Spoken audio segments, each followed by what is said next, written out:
Hello everybody, welcome back, and today we've got something a bit different for you. We have an interview with a gentleman I met in Taipei last year when I was at the G&G shooting competition. He is the deputy editor of Airsoft Action magazine, but in addition to that he's an avid airsofter with fingers in many pies and a voice in many ears of all the manufacturers over there. So I figured it'd be a good interview to get on YouTube for you guys to see. Lots of interesting information about to come up, I think. So without further ado, allow me to introduce you to Stu Mortimer, aka Stubacca. Hello, fellow shooters. So, pleasure to be with you all. So, first off, tell us, Stu, tell us a bit about yourself. How long have you been playing Airsoft, for example?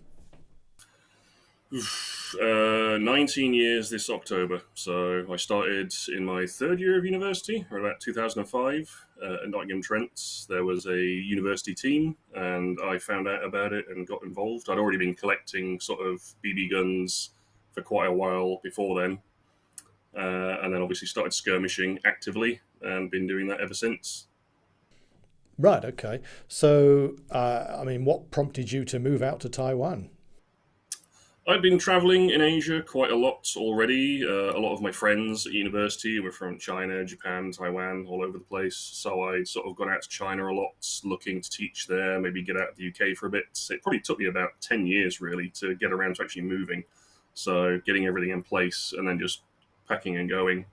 Airsoft is one of the main things because 70% of the world's airsoft guns are made in Taiwan, and it's one of my main hobbies. So I figured I'd come out this way, live a little bit freer and get to shoot as well.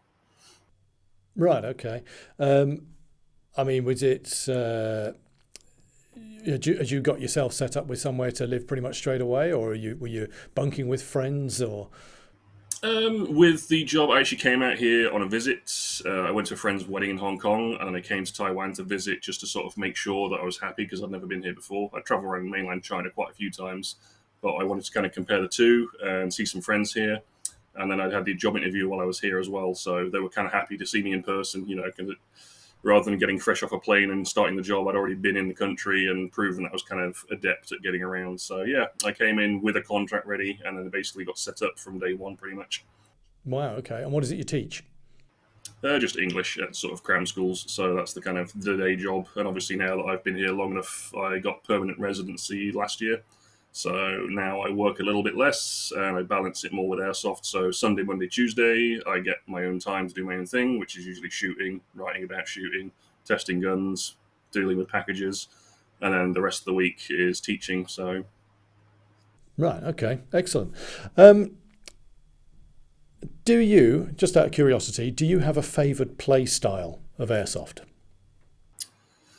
Predominantly out here for me, especially, it's Milsim. So we do quite fairly sort of strategy-oriented games. I'm involved a lot with sort of larger events as well, and our team plays basically every Sunday with sort of radio comms.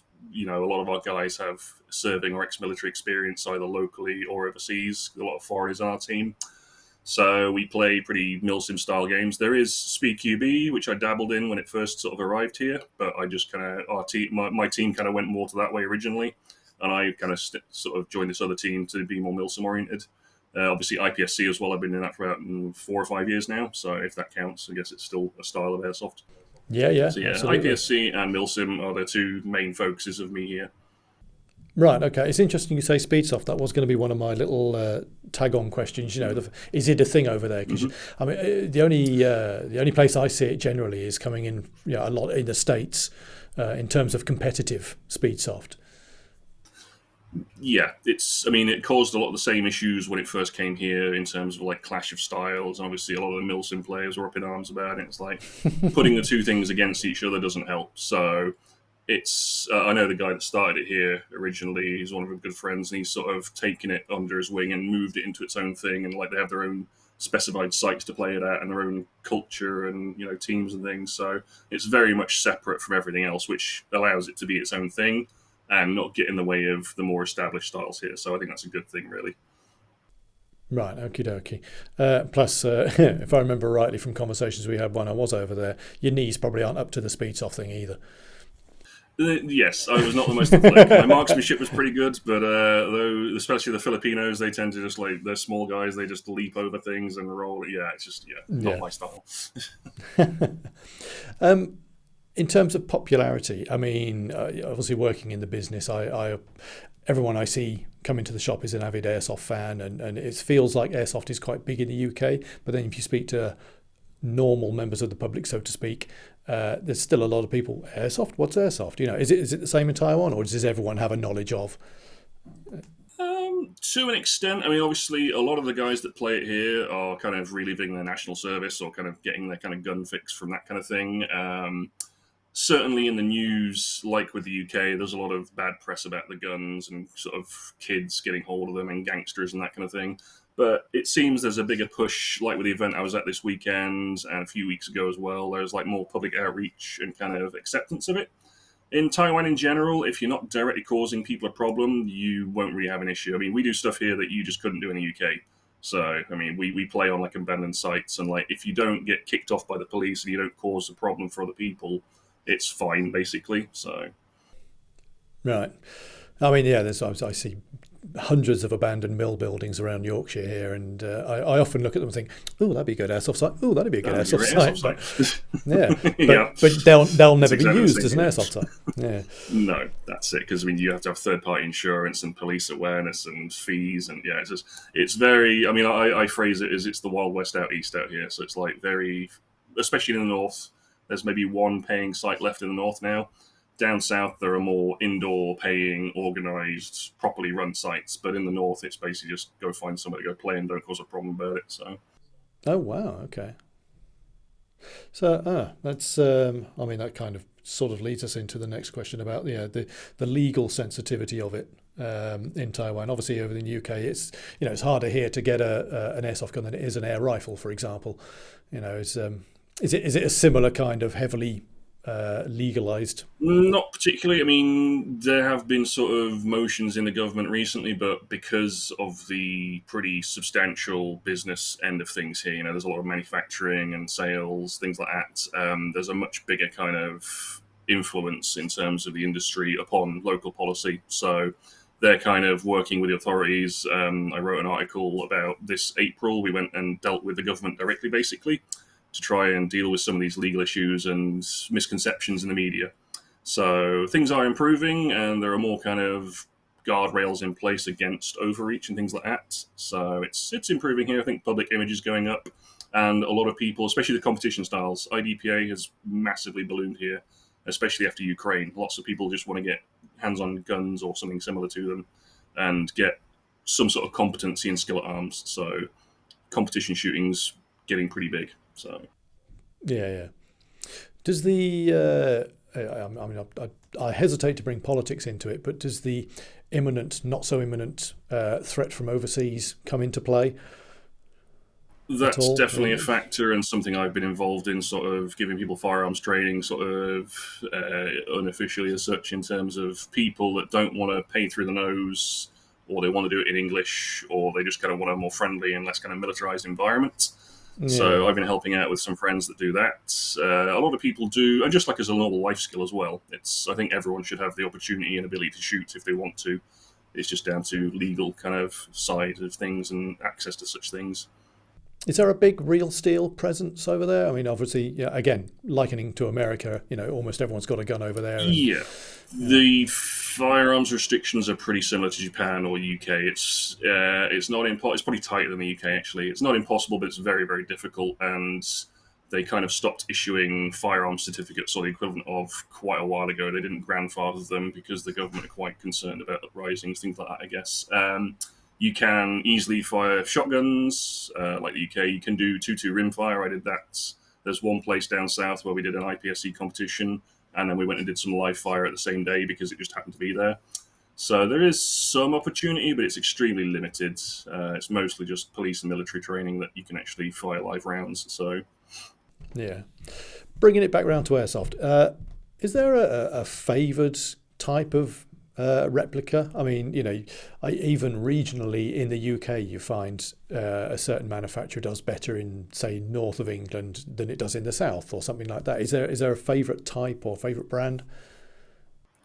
Brand-wise, local domestic brands. I mean, Marui is still popular, although it's more expensive comparatively than local ones. People do still like it for the consistency, but I don't really buy any of their stuff here because it's more expensive than local stuff and probably less hard wearing because it's designed to break at a certain level. A lot of my teammates run MWS systems and tune them pretty heavily, but it seems you're always basically gutting them to make them work at Taiwanese power levels. So I tend to favor VFC and a little bit of GHK. I used to use some WE, but they're kind of coming and going in terms of favor. GHK were a pretty solid sort of thing, but I think VFC are really coming after the market share with the latest kind of releases. So gas blowbacks in general are, because it's more Milsim oriented and people want the realism or they're doing the training aspect with the skill at arms, manual of arms, that kind of thing. So in my 7 years here, it's definitely gone more gas gun heavy in terms of what people want to use. And I think it improves the game because an AEG, people tend to just spam and kind of, hose. Whereas when you've got 30, 40 rounds in a magazine, you tend to plan yourself better and work with your teammates, communicate, take cover to reload. It's a lot more dynamic gameplay, I feel. Yeah, yeah. Is there much HPA usage as well, or? It is becoming more popular, certainly for things like support guns. One of my teammates runs one of VFC's M249s with a hose out because it's easier than filling the gas tank all the time. So that kind of practical aspect. Obviously, the SpeedQB guys tend to run M4 mag pistols with gas lines for the ease of large volume of fire. Some people do use it for carbines and rifles, but nowhere near as much. I think it's still mainly just standard gas magazines for most people, and we can't really use CO2 against other people here. There's still kind of a misconception about the power, or people feeling that it's too overpressure. So, but there are things on the horizon that might clear that up. So that I'm dealing with at the Right. moment. What are the power limits over there, just out of curiosity? It's pretty high, to be honest. I mean, the legal limit is 20 joules per centimeter squared, which out of a standard 6 mil gun is about 9 joules. So, but that's not something people play at. That's the actual, because of the law here, and there's obviously air guns, T40, like training for engagement, like rubber ball guns, which are quasi legal depending who you talk to, or for law enforcement only, and like air weapons. So, because so many things are made here, they just want to put the power way high on they call them like low power kinetic energy guns or gaming guns rather than airsoft because it doesn't translate particularly well. So airsoft guns as we know them, you could go up to 9 joules, but no one ever plays at that. That's the absolute legal limit, and it's a bit hairy. So What's three, the four average? a Yeah. push if you're Right. using your Okay. DMR. Yeah, most people are running about two. They're 150 meters a second on a point .2. It's pretty standard for our games or for Milsim games on a gas gun. 170 Mm. meters a second on a bolter, like a bolt action, and usually we say about 130 on an AEG because you just got the sheer volume of fire. So, Yeah. yeah, we tend to pragmatically kind of. I mean, it's kind of like the same thing with the UK. We got 400 for a DMR. You've got less firepower, but you want to use it at more range. You kind of cook the books a bit on terms of what you can use in what way, just to make it more practical. So, Yeah. I tend to run obviously gas guns most of the time unless I'm reviewing something. So we tend to run 135 meters a second on a point .2 for our games, and then we push it a bit more for milsims because they tend to be longer distances. So Right. Okay. And do you find because I'm guessing the weather over there or the climate over there perhaps favours gas guns a bit more. Do you find them more reliable than they yeah, would in the UK? I've rarely had any problems in the winter here, as they call it. I mean, sort of, the winter Yeah. months, it's maybe drops down to about 20 degrees, 15 at an absolute push. So I have had some problems running the PSG sort of because it's got a long action and it's a heavy system. So, but running 14 kilogram, as they call it, gas, which is a bit maybe red gas, I guess, by UK standards. That helps cycle it more. So you get a bit of sweating on the magazines and things because obviously it's a cold thing in a hot, humid environment, but it still works pretty good all year round. So nowhere near as bad as the kind of click hiss that I was getting in the UK when it first started. So. Yeah, everyone's familiar with that, I'm sure. Although in touch wood, my MP9 has been pretty reliable thus far. Um, yeah. What about gear? What sort of gear gets run over there? Again, I'm assuming because it's Milsim, it's going to be the full sort of kit and caboodle. Yeah, I mean, most guys here run full-on BDUs and plate carriers. Some guys even run like either real weight plates or actual genuine plates because they're doing it for the training value for if the worst Yeah. occurs. So a lot of our guys are kind of getting into that, running kind of JPC style plate carriers. That's what I tend to do, or something a bit heavier. sort of 6094 style LBT kind of things. But yeah, usually you're looking, everyone's wearing full plate gear or a chest rig of some sort and a belt rig, and then full BDUs, unless it's indoors and you've got no worry about your legs, basically. So it's, despite the heat. I mean, once you sweat and fill your gear with water, it's a little bit heavier, but it does help cool you down. So Yeah. Are there, I mean, obviously you talked about a lot of the manufacturing being over there. I'm assuming that translates to there's a lot of shops to buy from over there. There's a lot of places to get your gear over there. yes, yeah, a lot more. I mean, when I was in the UK, I was in Nottingham, so there basically wasn't anything for quite a way around. I'm guessing like Birmingham maybe is the closest. Yeah, I knew of like 6 shops in the country maybe that I was in contact with because I didn't live near any of them.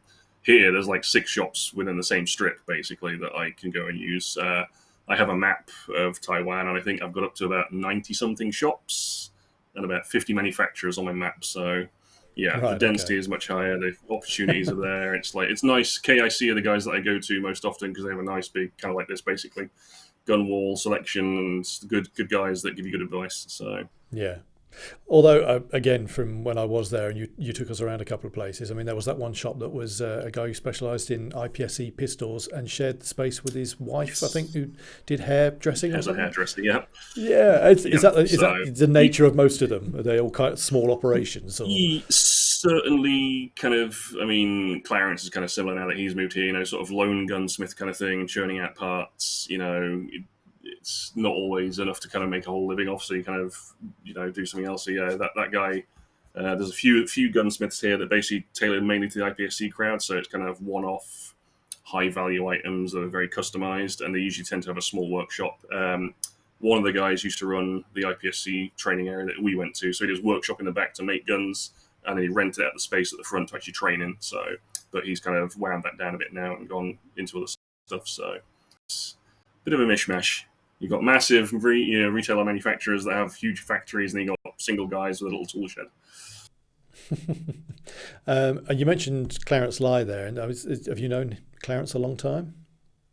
He came here 2.5, maybe 3.5 years ago. I'm trying to remember exactly when. It was just after COVID, basically. He moved over, and we've been good friends since then. So I've been kind of his crash test dummy, so using a lot of his parts and basically beating on stuff in IPSC. So before he came over, there was maybe me and one other guy using Shadow 2s in any kind of competition style here because there was no part support. So I kind of suffered through that for 2 years, just beating up on the thing and trying to get hold of spares. And obviously KJ Works didn't always have stuff available.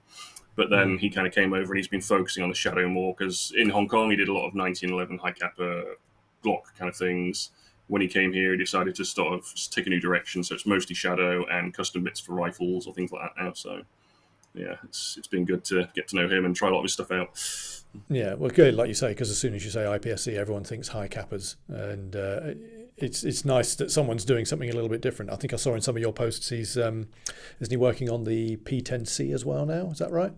Yes, I have been using that quite a bit recently. So I got his steel slide kit for it, which basically makes the recoil very heavy, almost like a real 9mm, because it's extremely loud and recoily with the CO2 in it. So that's pretty good. Now, has it been performing well then? Yes, very. So yeah, I kind of haven't used the Shadow since I got it, so I've been running that instead. Oh, poor Shadow. Which is kind of bad because you give me the Shadow Orange, and I'm like, oh, this is nice. It's like, oh, hang on. So, excellent. Yeah, it's been pretty interesting to train with it. Moving on to the manufacturers then, roughly how many did you, I think you've already said, but how many manufacturers did you list it to in Taiwan at the moment? Probably about 50, but like, yeah, I mean, in the north, I can usually rattle off about 15 without even thinking about it. There's so many, and there's different sizes, and obviously the sort of the brand names that everyone's familiar with. So yeah, there's southwest of Taipei, there's quite a few. In Taoyuan, which is near where the airport is, there's a few more there. And then down in sort of Taichung is the main industrial city, so there's quite a few of them there, and in Changhua around it. So G&G and LCT are down in Changhua, are quite close to each other, so like kind of just south of the Midlands basically here. And then there's an array of different ones around Taichung. So yeah, quite a big spread of different manufacturers in the country. Yeah, and I suppose I mean from when we talked before you coming on stream a couple of days ago, you mentioned that you came over and you did some editorial work for what's the name of the? Was it an online presence or a magazine? I can't remember which it was. When I first came here, I was working with my friends, my old teammates that were running Tactical 2. So Tactical they're Two, now that in was it. Spain. Yeah, so I basically kind of got on the map kind of doing that, because as soon as I got here, basically, I arrived in August, early August, and then early September was the first MOA ever. And then there was Hoo Ha Show as well, which has since ceased operating, but that used to be every year or every 6 months. They'd move that around the cities. So sort of Taipei, Taichung, Kaohsiung, and kind of round and round and round again. So I did a few of those shows before they stopped doing them. So yeah, I kind of got on the map doing that, kind of covering the shows in person, in country. Then Combat King that ran the Hoo Ha shows kind of took me on, and I did English work for them on their sort of, they do like a yearly almanac of all the different guns that have been released, like a kind of buyer's guide or a digest. So I'd helped do an English version of that. And then obviously I kind of started doing part work for Bill and Airsoft Action on my experiences here for a couple of years, and then kind of that grew into full time kind of thing in terms of content creation and editorial stuff now. So And I suppose that's afforded you the opportunity to make some good connections with those various manufacturers that are over there. yeah, I mean, I'd already kind of gotten to know a lot of the people from tech things like that. I'd already sort of seen Bolts and Modify, ICS, things like that. I've been around quite a few of them already. And then obviously having the Airsoft Action kind of opens a few more doors as well. So, Yeah, cool. I mean, I must admit, when I was quite jealous that I had to leave as early as I did last year because I know you went on to Arch Week, I think it was, and had a nosy around some of their yes. stuff. Yeah, I was Yeah, quite yeah. jealous of that. Yeah, so we did quite a bit of a tour actually. I think we did our RA Tech. We had a whole week basically packed of like where all three of us, me, Bill, and Annie, kind of went around and kind of did a lot of different visits and kind of hit a lot of people while he was on island. So yeah, it was nice just sort of taking some time off work and seeing people. Yeah. Um, I mean, speaking of manufacturers and your access, are there any sort of little tidbits or interesting things that you are coming down the line that you're allowed to tell us about? Not massively. I mean, yesterday we had the VFC AV74M release party, so that was the first sort of one of those things. The Pentagon Center is just down the road from me. It's basically, it used to be their headquarters, and then they moved their manufacturing and sort of assembly further out of the city, and that's now their service center and kind of their training area for their own team. So they kind of decked that out with chairs and got all the local media and guys in, and basically had kind of a launch party, which was quite a nice thing. That was the first time they'd done it. But yeah, we all got to go hands on with it, try it out. And then one of the Easter eggs, the general manager there is also an IDPA guy and an ex Coast Guard guy. And he was walking around with their new Strike Industries SIG P365 in his holster, which we'd heard kind of rumors about, but they like to drop Easter eggs like that, like at MOA, they'd have the PPSH kind of hiding away, and then just sort of leak some footage of it. So yeah, that's an interesting one, really nice. Me and Clarence are both kind of having a look at that and coming up with ideas. So Yeah, I do like the strike industry stuff. I must admit, it's quite a nice modern twist on a lot of things. yes, yeah, some of his stuff is pretty good. Like the designs, I quite like their stock that I saw. They had like a pop-up booth that we went to when you were over here in one of the shows, or the kind of that was. I really like the kind of Dutch door slit stock that they got, where you have the two buttons, do left or right. So that was really interesting. So they do some good, interesting designs. So Yeah, I believe one of my co-workers has got himself one of those. I think he intended to put it on his WE Scar H on the back of there. So it kind of it looks a little bit limp on. It's so skinny and small on the back of such a giant gun. It's a bit off, off balance, but he likes it. So excellent, right? Okay, so. Well, that's it, absolutely. There's a lot of people going towards that kind of skinny Kate Moss stock style now, aren't they? Everyone wants a Picatinny interface on the back of their gun. Okay. I don't think there's any more questions that I've got written down here. One that's popped into my head is, are you planning any trips back to the UK for any games anytime soon, or visit family, or? people keep asking me that, and it's just like I haven't seen my family for like 5 years. I think I've been back once since I came out here, basically in early 2019. So just before COVID, I came out. I went back to do like a friend's wedding, a couple of weeks there. So yeah, I really do need to come back, possibly for Christmas or something, or maybe try and get along to one of the big games like National Airsoft Festival along with the rest of the crew. But yeah, it's just kind of like time, money, things like that at the moment, because it's still quite expensive to fly back. Even, I mean, when I went to Japan and I booked the flights there the day that they announced they're opening up, and it was still like twice what it would be normally. So, and it's still taking a while to come down in price there. So, yeah, flight tickets and time allowing, I do want to come back and visit at some point. Cool. Well, if you do, make sure you swing by, say hi. Oh, yep. Yeah. I need to be in Yorkshire anyway, so. Yeah, excellent. Fantastic. Well, thank you very much for taking the time to join us on call. It was mostly technically, it worked, I think. A couple of little blips there in the middle, but otherwise, considering we're on a call to Taiwan, I think it went okay. But thank you very much. It's been good. No problem. Hopefully, we'll speak to you again in the not too distant future, and we'll see if we can get squeeze some more information out of you. Interesting things. Yeah, absolutely. There's lots of interesting stuff coming. I just have to. Yeah, no, I get it. No worries. Well, thank you again for joining us. But for now, ladies and gentlemen, that's been everything. That was Stu. I've been Pete, and we shall see you again in the next one. Take care, guys. Thanks.